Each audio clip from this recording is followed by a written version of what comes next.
Bom dia, gente. Bom dia. Tudo bem? Muito bom. Vamos falar sobre Deus? Quem é Deus? Acho que todo mundo conhece essa questão, né? Primeira questão do livro dos Espíritos, né? Quem é Deus? Só que essa resposta, talvez, resposta dada pelos Espíritos, embora seja simples, ela é ao mesmo tempo muito complicada. E vai além da nossa capacidade de compreensão e de entendimento. Porque Deus ainda permanece o grande desconhecido de todos nós. Nós não temos assim a confiança em Deus, nós não confiamos em Deus. A nossa confiança em Deus é uma confiança ainda muito rudimentar, relativa. A gente confia até um determinado ponto. Mas, por exemplo, como diz lá na minha tela, quando o calo aperta, aí parece que Deus se ausentou, né, se distanciou e a gente não consegue encontrar. Então nós vamos falar sobre o conhecimento de Deus. E, naturalmente, falar sobre o conhecimento de Deus não significa falar sobre Deus. Então nós não vamos entrar em questões referentes àquilo que a doutrina já nos inicia desde o seu princípio, quando ela surge no livro dos Espíritos, com a questão do mundo de forma, como nós nos lembramos aí, né? Nós não vamos falar aqui sobre Deus, o conhecimento sobre Deus. E para esse mergulho no conhecimento de Deus, dentro dessa perspectiva aqui, que não é a nossa, essa perspectiva é a perspectiva de alguém que, num tempo muito distante do que nós estamos hoje, numa cultura completamente diferente da nossa, chegou a essa conclusão. E aí nós vamos utilizar os Salmos 139, não sei se vocês já leram. Talvez quem não leu o Salmo 139 conhece o Salmo 39, porque ele foi inclusive musicado. O Padre Marcelo fez, né? Senhor, sei que tu me sondas, você também que me conheces. Alguns outros autores também utilizaram desse salmo e musicaram esse salmo. Então talvez a gente conheça algumas partes deste salmo. O objetivo então é esse. E aí nós vamos perceber, através do rei Davi, porque os salmos, a grande maioria deles, é dirigida a Davi como sendo o seu autor. E nós vamos analisar algumas falas de Davi nesse salmo. Tá? Ele começa dizendo: Yahvé, tu me sondas, me conheces o meu sentar e me levantar, de longe penetras meu pensamento, examinas meu andar e meu deitar, meus caminhos todos são familiares a ti. Aqui, de início, eu queria que nós prestássemos atenção aqui, ó. Observe que as frases, elas estão sempre, no presente, não é? Indicativo, ou melhor dizendo, Davi fala a respeito de Deus, num colóquio junto com ele. Não é uma coisa assim, Deus nos sonda, me, é na primeira pessoa. Ele está falando ali na primeira pessoa. É a relação de Deus com ele, com Davi. Não é com todos nós, é com ele. Por que isso? Deus se relaciona com cada uma das suas criaturas de maneira particular.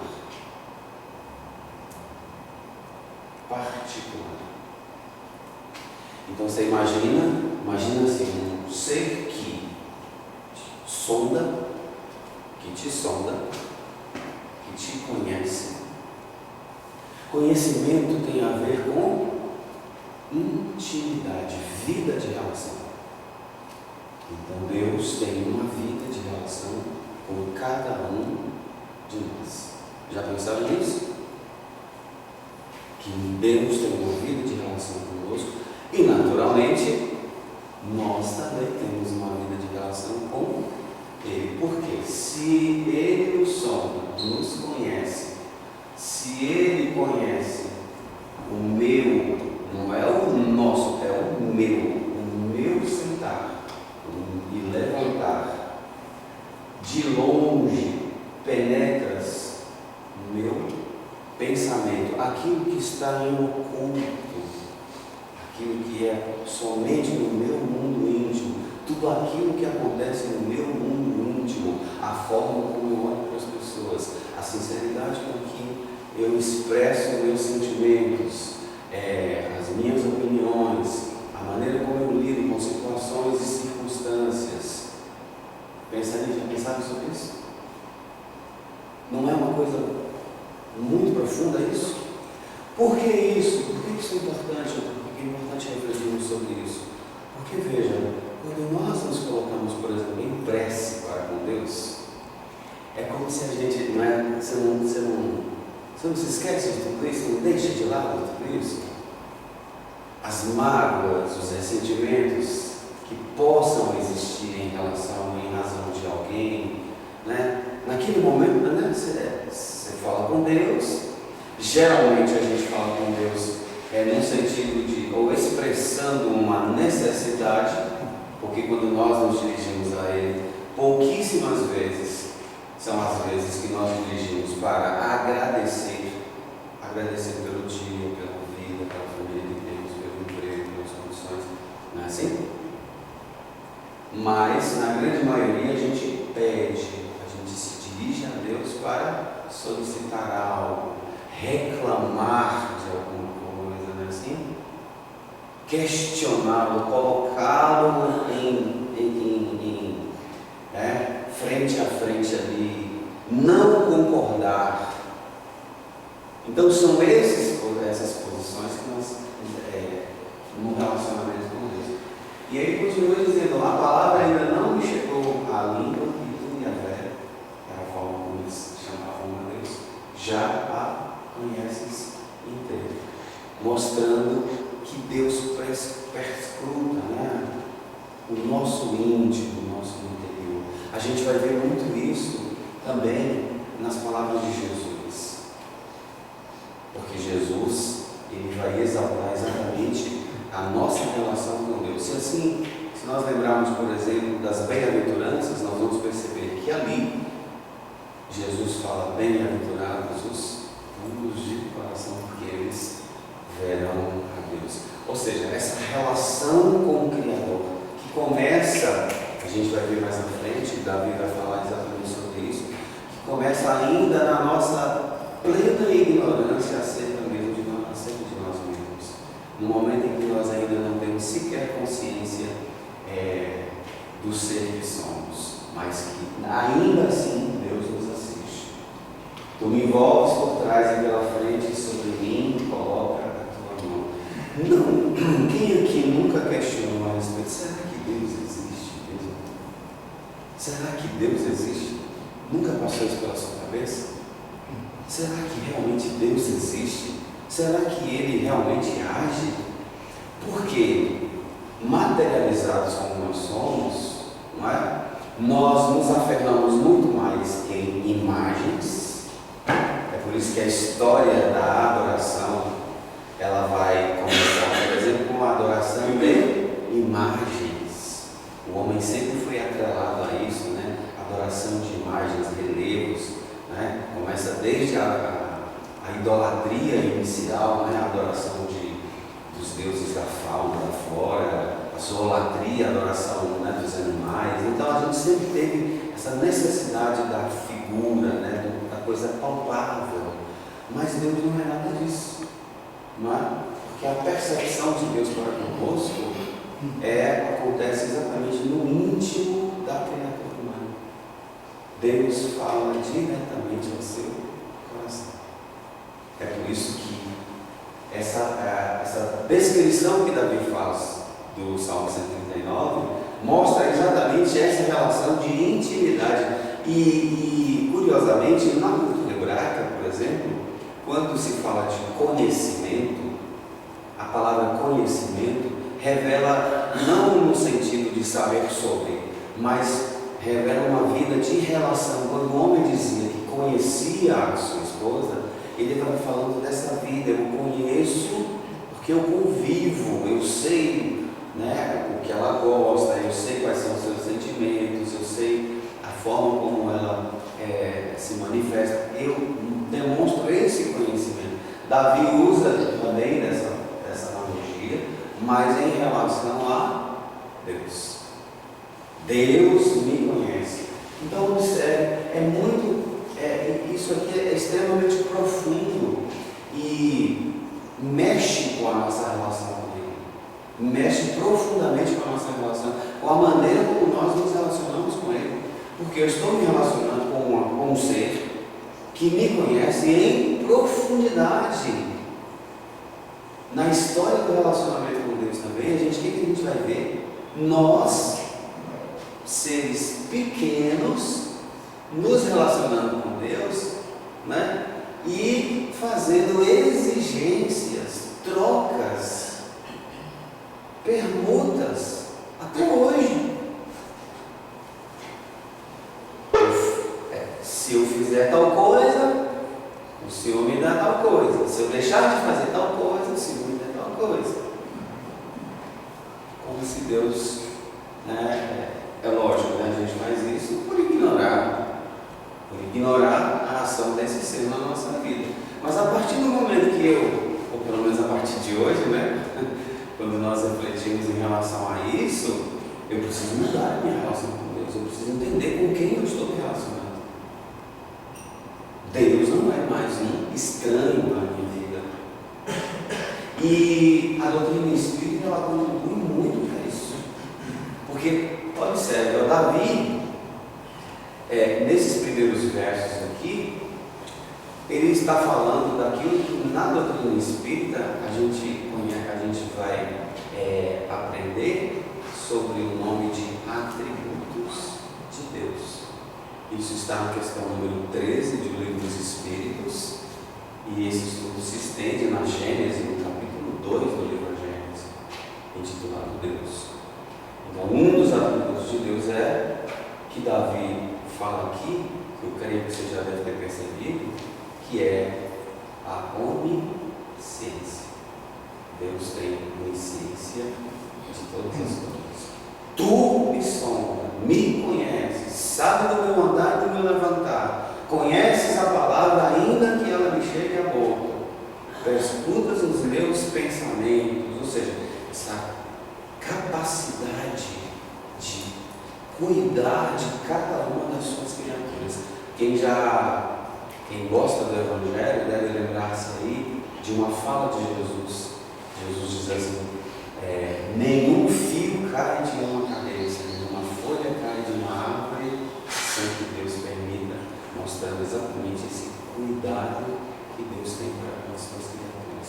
Mas talvez uma pergunta surja na sua mente: como é que pode? Como é que Ele consegue cuidar de cada uma das suas criaturas? Como é que Ele pode? Porque assim, a gente não dá conta de filhos, né? Tem 3, não dá conta, 1, 2, 3, a gente já fica ali. Óbvio, né? Deus não é. Deus não é como a gente. E a gente vai entender exatamente isso. Claro, não dá tempo, né? A gente teria que um tempo muito maior para explicar, por exemplo, como é que isso se dá. De que maneira Deus consegue, por exemplo, né, cuidar de toda a sua obra. Como é que Ele faz isso? Uma coisa certa: essas características ou esses atributos que Davi já elenca no seu tempo, aqui no Salmo 139, que a gente hoje, graças às luzes da doutrina espírita, a gente consegue entender melhor o atributo da onisciência, o atributo da onipresença. Deus está presente em tudo. Ou, o contrário, talvez seria até mais evidente: tudo está na presença de Deus, porque não existe nada fora de Deus.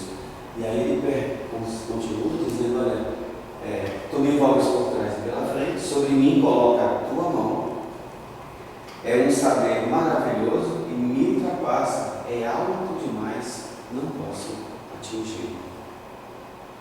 questão número 10 do Livro dos Espíritos, Kardec pergunta aos Espíritos: pode o homem compreender a natureza íntima de Deus? E a resposta é: não. Falta-lhe, para tanto, um sentido. Falta-lhe um sentido, ou um sentido. Para compreender a natureza íntima do homem, falta-lhe um sentido. Talvez Jesus quisesse dizer a respeito desse sentido que nos falta, quando diz: bem-aventurados os puros de coração. Talvez este seja o sentido que nos capacitará a percebermos o Criador, vermos Deus. Analogia, porque não é ver com os olhos, porque sendo Deus imaterial, que é um outro atributo analisado do ponto de vista da doutrina espírita em relação ao Criador, sendo ele imaterial, naturalmente ele não poderá ser perceptível através dos olhos físicos. Mas isso não é um problema, porque a gente, por exemplo, as imagens que nós temos hoje, as melhores imagens que nós temos hoje do universo, por exemplo, elas não têm nada a ver com câmeras fotográficas. Elas são tiradas através de outros equipamentos, por exemplo, o som, ondas eletromagnéticas, radioativas ou melhor, ultrassônicas. Então, através desses equipamentos, a gente produz imagens. Mas Deus é perceptível através do coração. Quando Kardec fala a respeito da linguagem, é a linguagem utilizada pelos espíritos. Não é? Eles não usam palavras, porque o espírito não precisa. Primeiro que ele não tem mais boca. Ele tem um envoltório fluídico. E ele manifesta assim nesse envoltório fluídico apenas o seu pensamento. Através do pensamento é que Deus é perceptível, poderá ser percebido. Nós analisamos, por exemplo, o caráter geral da prece, questão 659, Kardec diz que a prece é um ato de adoração, e a adoração é uma lei. Aí ele vai perguntar: em que consiste essa lei? Na elevação do pensamento a Deus. Na elevação do pensamento a Deus. Elevação do pensamento a Deus não é reza, não é prece, não é essa coisa ritualística que muitas vezes nós fazemos. Elevação do pensamento a Deus é você manter o seu pensamento elevado, eliminar de você quaisquer pensamentos inferiores, como inveja, raiva, mágoa, ódio, ciúme, tristeza. Tudo aquilo que te afasta de Deus deve ser eliminado de você. E, naturalmente, como existe uma relação muito íntima entre você e Deus, Ele conhece quais são esses pensamentos. Quais são o mecanismo, quais são os trabalhos que você precisa realizar para diluir tudo isso que você criou, toda essa dificuldade que você criou na sua relação com Deus. Não é na nossa relação, é na sua relação com Deus. É na sua relação, na maneira como você se relaciona com Deus. Para que essa relação com Deus ela se torne cada vez mais autêntica. Para que haja cada vez mais fidedignidade nessa relação. A palavra fé, inclusive, como nós observamos, quando você busca as raízes da palavra, tanto no latim, fides, no grego é pistes e no hebraico é emuná. Quando se traduz para o português, ela pode ser traduzida como fé, mas pode ser traduzida também como fidelidade. É você ser fidedigno ao outro.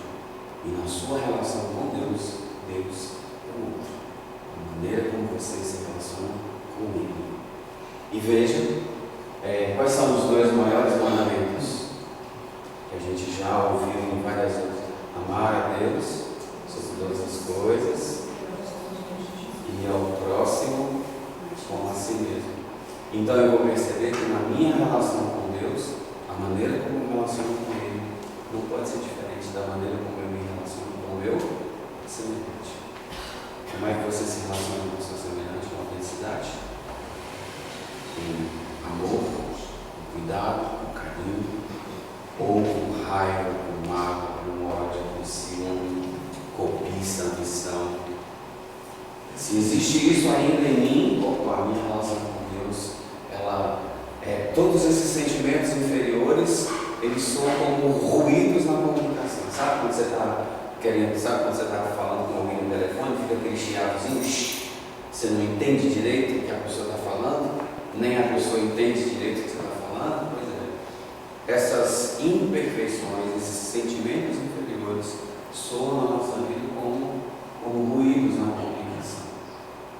E aí é por isso que ele coloca aqui, é um saber maravilhoso, me ultrapassa, é algo demais, não posso atingir, porque não é dado à criatura humana compreender a natureza íntima de Deus, como nós já mencionamos aí, questão número 10 do livro dos Espíritos. Para onde ir longe do teu sopro? Para onde fugir longe da tua presença? Então imagine, Davi está aqui, fazendo uma provocação.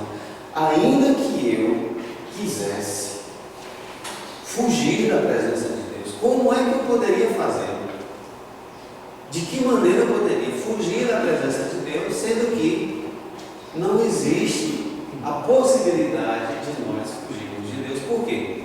Porque tudo está em Deus.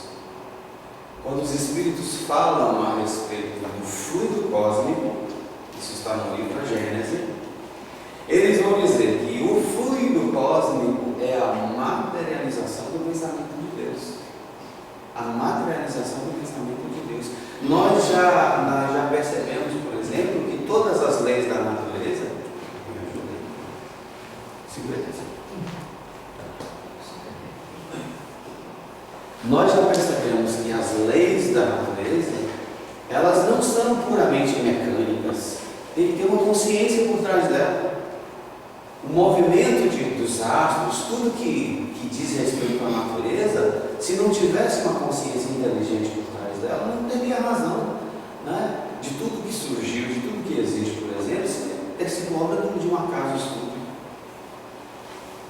E isso, naturalmente, vai sendo sutil, elevado, em instâncias cada vez mais amplas, à medida que a gente avança em termos de ciência, em termos de tecnologia, em termos de conhecimento, em termos de desenvolvimento da inteligência.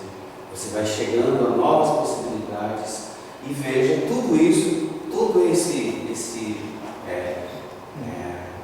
manancial de conhecimentos vem ou advém exatamente de Deus. Porque tudo que nós conhecemos a respeito de Deus vem dele mesmo. Tudo aquilo que nós conhecemos de Deus não é obra do ser humano, é dele, parte dele. Então, quando a doutrina nos apresenta Deus como causa primária de todas as coisas, não entenda apenas essa causa, ou todas as coisas, tudo aquilo que se refere ao mundo material. Nós somos espíritos, não é? E quem nos criou foi Deus. Nós somos obras de Deus, criaturas dele. E aí vai continuar. Se subo aos céus, tu lá estás. Se me deito no chão, algumas traduções ou algumas interpretações tratam dessa palavra aqui como se fosse, por exemplo, um inferno após a morte, um lugar destinado àqueles que pecaram, por exemplo. Mas aqui a gente percebe que Davi está falando de extremos. Extremos. Então, nos dois extremos, se subo aos céus, tu lá estás. Se me deito no chão, aí te encontro. Mas pode também ser a questão de vida e morte. Vida e morte. Porque na cultura hebraica, por exemplo, essas expressões deitar, por exemplo, significa morrer. Lembra de Lázaro, quando Jesus ressuscita Lázaro, faz com que Lázaro se levante do túmulo, no sentido de dar novamente a vida. Enfim. Se tomo as asas da alvorada para habitar nos limites do mar, mesmo lá é tua mão que me conduz, e a tua mão direita, a tua destra, me sustenta. A ideia de que não poderíamos existir sem Deus.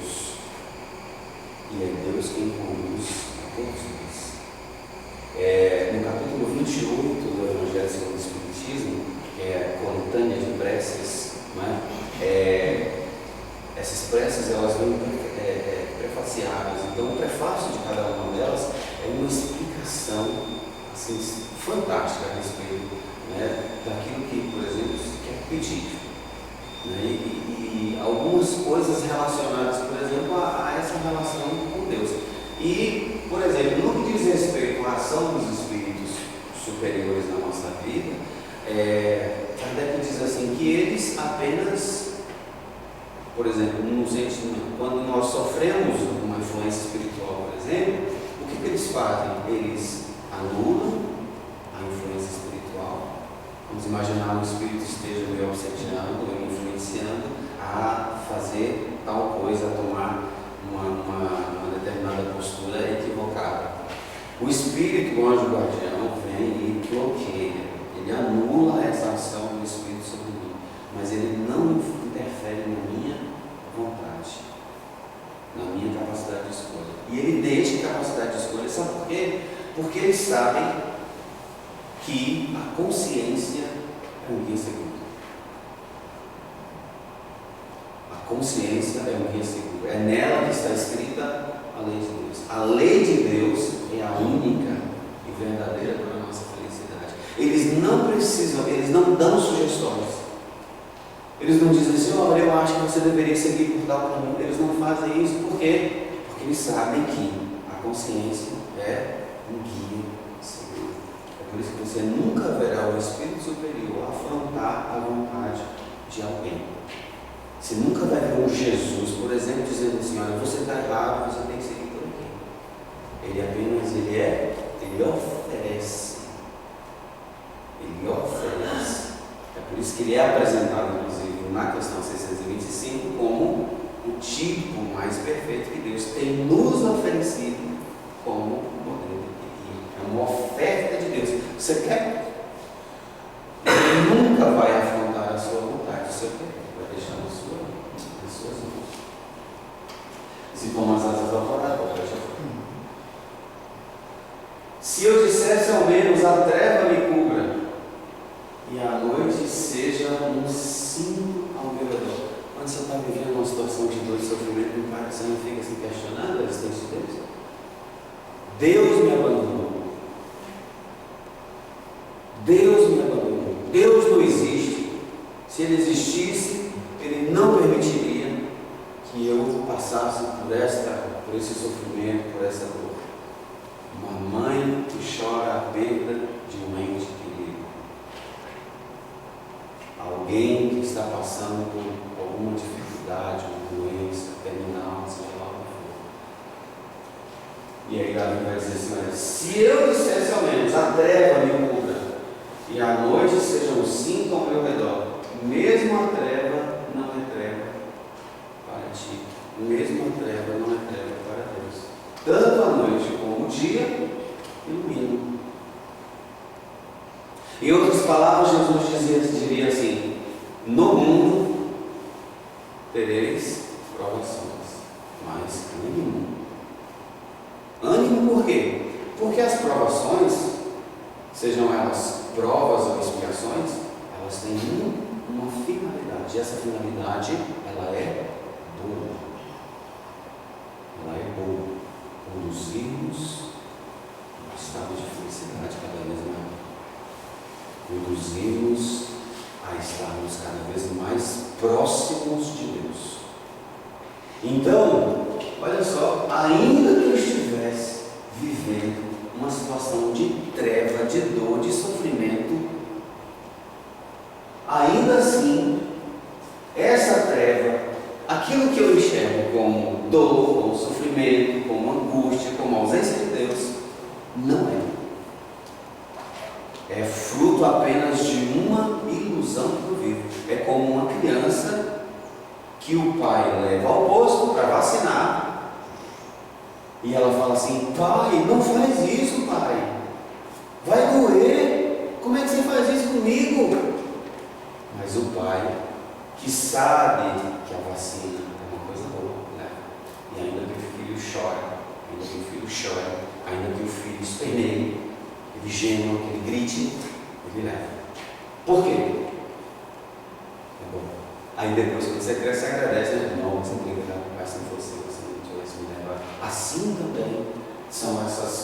coisas, situações e circunstâncias que na nossa vida parecem a ausência de Deus, esquecimento, treva, na verdade não é.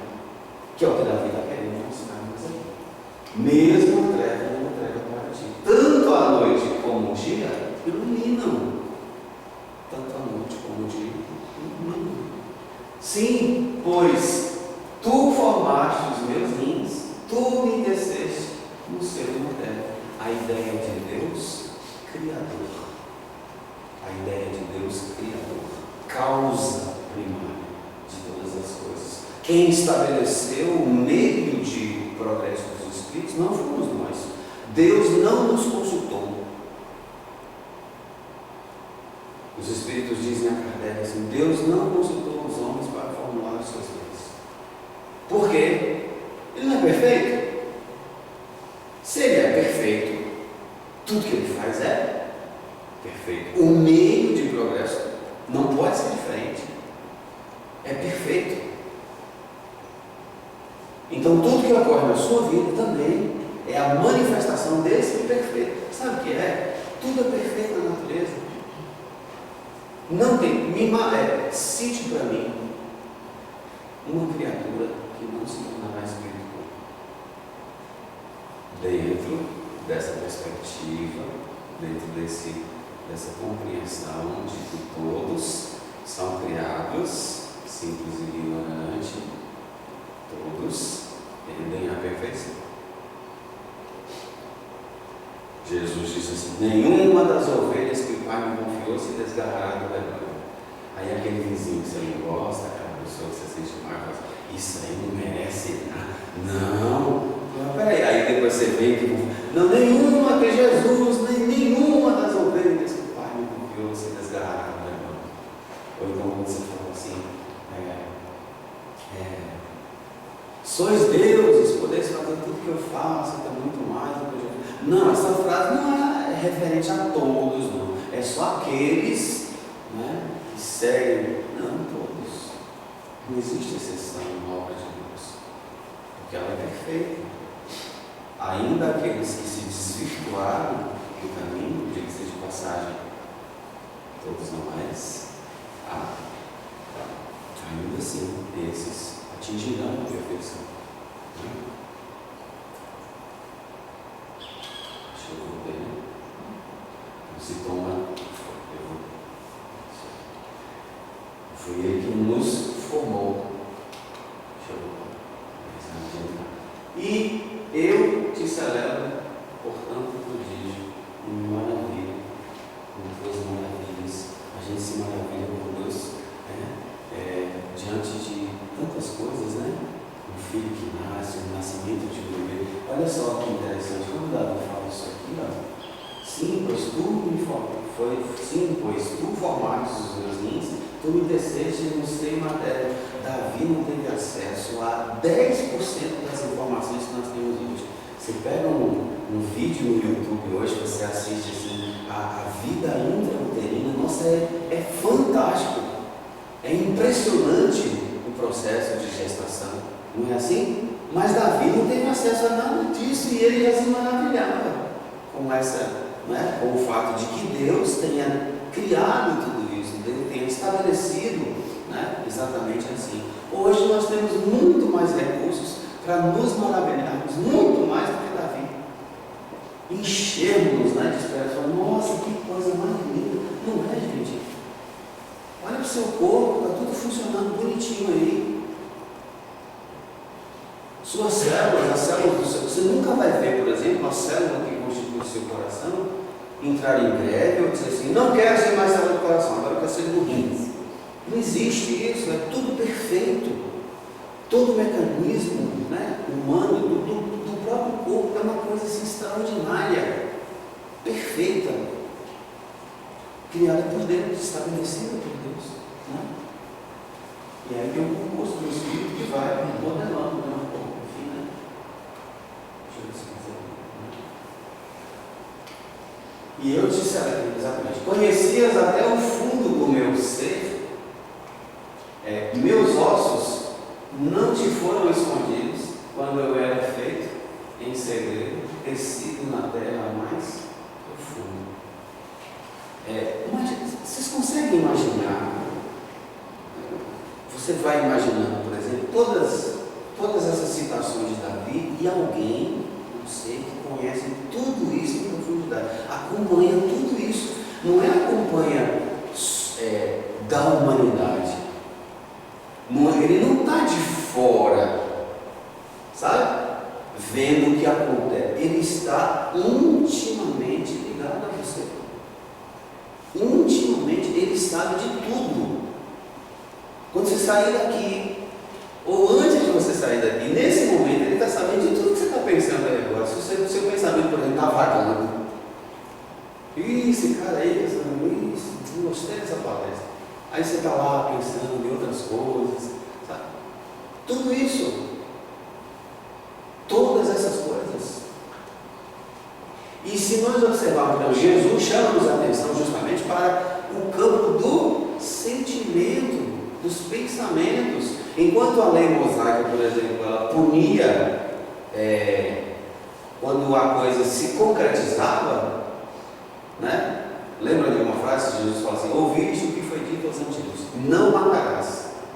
Então assim, se você concretizar, se você matar uma pessoa, aí sim, somente assim a lei, ainda hoje, né? Ainda hoje, a lei não é desse jeito. Ela só vai se punir, por exemplo, você pode desejar matar alguém, até mesmo um juiz de direito, você não vai ser preso por isso. Mas se você matar, ainda que você não consiga, por razões alheias à sua vontade, você é incriminado apenas por isso. Então Jesus fala, né? Ouviste o que foi dito, não matarás. Eu, porém, vos digo, aquele que olhar para um irmão, disser rata, que era uma expressão de menosprezo, quando se menosprezava alguém. Os gentios, chamados gentios, né, os hebreus, né, todos aqueles que não eram hebreus eram gentios. Os publicanos, por exemplo, que eram vistos como uma vida, né, então eles viravam o rosto e cuspiam no chão. Jesus está condenando isso. E às vezes a gente tem essas determinadas posições e fala assim: não, esse aqui é tão pequenininho, Deus não está vendo isso aqui. Deus não vai se importar. Deus não vai, né, se importar com isso. Se importa, sim. Se importa com todas essas coisas. Há uma passagem bíblica em que Jesus fala assim: até que passem o céu e a terra, não passará um iota, um traço da lei, até que tudo seja cumprido. Tudo tem que ser cumprido. Você precisa. Deus quer cada um de nós com um coração puro. Puro. Já estamos concluindo. Teus olhos viam o meu embrião. No teu livro estão todos inscritos os dias que foram fixados, e cada um deles nele figura. Não tem ausência de Deus na nossa vida. A questão 115 do Livro dos Espíritos, Kardec pergunta, né, que é lá nessa questão, os Espíritos vão dizer que todos os Espíritos são criados simples e ignorantes, né? Deus deu a cada um uma missão com o fim de os esclarecer e chegar progressivamente. E aí no finalzinho da questão eles falam: uns aceitam isso, né, mais prontamente e chegam mais rápido. Outros, murmurando, só mantêm-se afastados da verdadeira felicidade. Mas todos chegaremos, todos alcançaremos, todos nos tornaremos, por assim dizer, deuses. Mas a mim, que difíceis são os seus projetos, Deus meu. Como sua soma é grande. Grandeza de Deus. E olha que tem muita gente, né? Muitos de nós, né? Buscarmos limitar a Deus ou definir. Como é que você pode definir aquilo que está além da capacidade de compreensão? Então, impossível. E ele fala: se os contam o quê? A soma, né? Se os contam, são mais numerosos que os grãos de areia. E se termino, ainda que eu tivesse a capacidade de contar os grãos de areia, ainda estou contigo. Mesmo assim, ainda estou contigo. A ideia de infinito de Deus. porque infinito é também uma das propriedades do Criador. Está lá na questão número 13 de Livro dos Espíritos, no livro de Gênesis, no capítulo 2. Não é?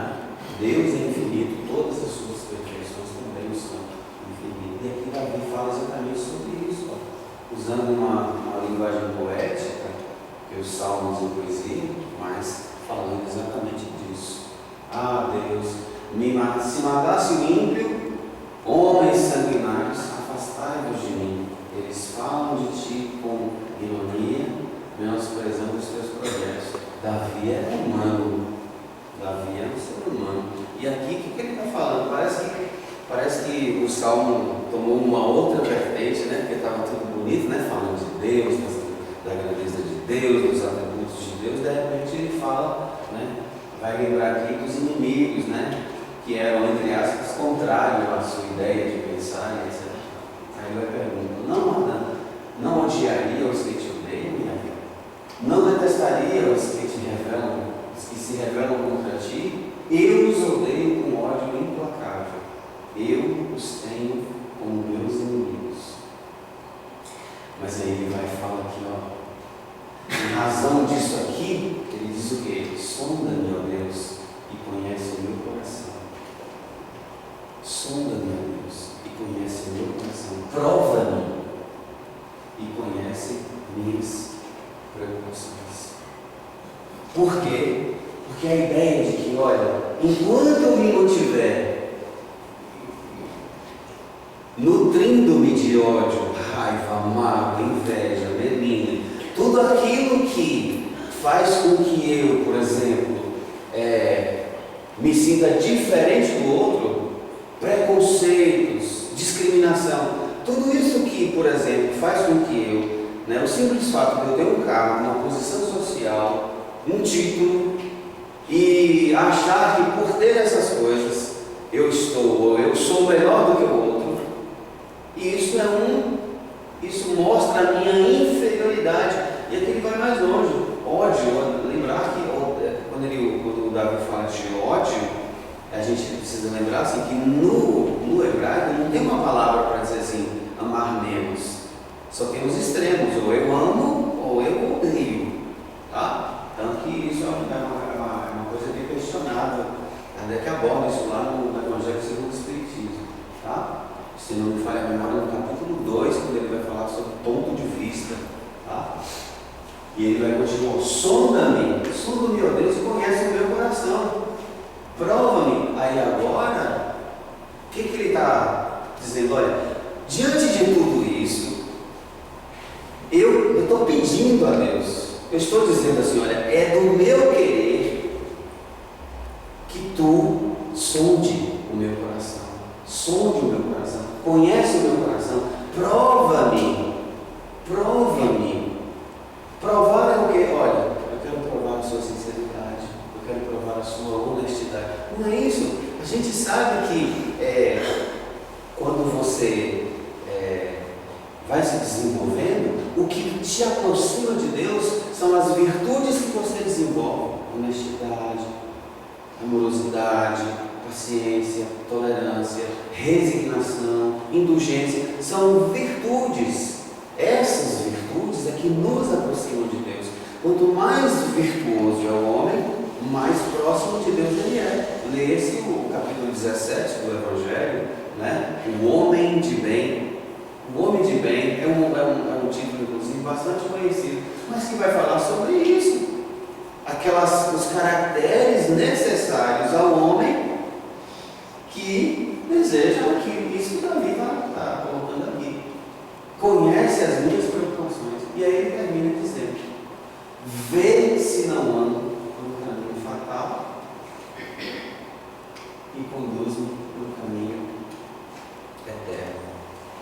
Vê se não ando por um caminho fatal e conduz-me ao caminho eterno.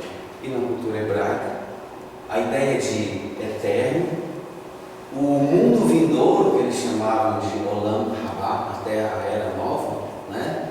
Eles tinham conhecimento de que para que você pudesse herdar, ter o direito de herdar a vida eterna, você precisava ser um justo.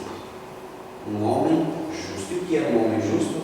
Aquele que cumpria todos os mandamentos. Há inclusive uma catalogação desses mandamentos. Eles catalogaram os mandamentos. 613. Então você tinha que cumprir esses 613 mandamentos. Aí depois, os sábios da época, não precisa, não são 600, basta 10. Basta cumprir os 10. E aí depois simplificou mais ainda, falou assim, não precisa os 10. Os 10 estão contidos em 2.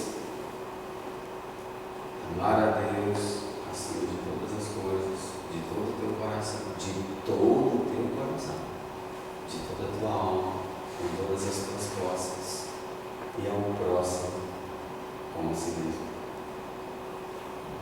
Moleza, né, gente? Só 2, de 613, só ficou 2. Tranquilidade. Mas essa tranquilidade a gente sabe que ela exige de nós um esforço, uma vontade de querer exatamente isso. Eu brinco com o grupo de estudo que eu tenho no domingo, mostro para eles, ou é verdade ou não é.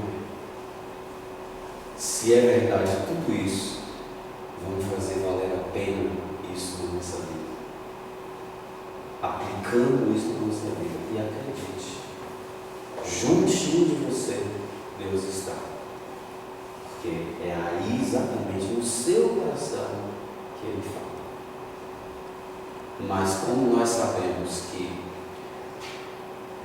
todo meio de comunicação, para que não haja dificuldade na comunicação, ele precisa estar pautado em protocolos, tem que ter estabelecido ali todas as qualidades do meio, a comunicação tem que ser precisa.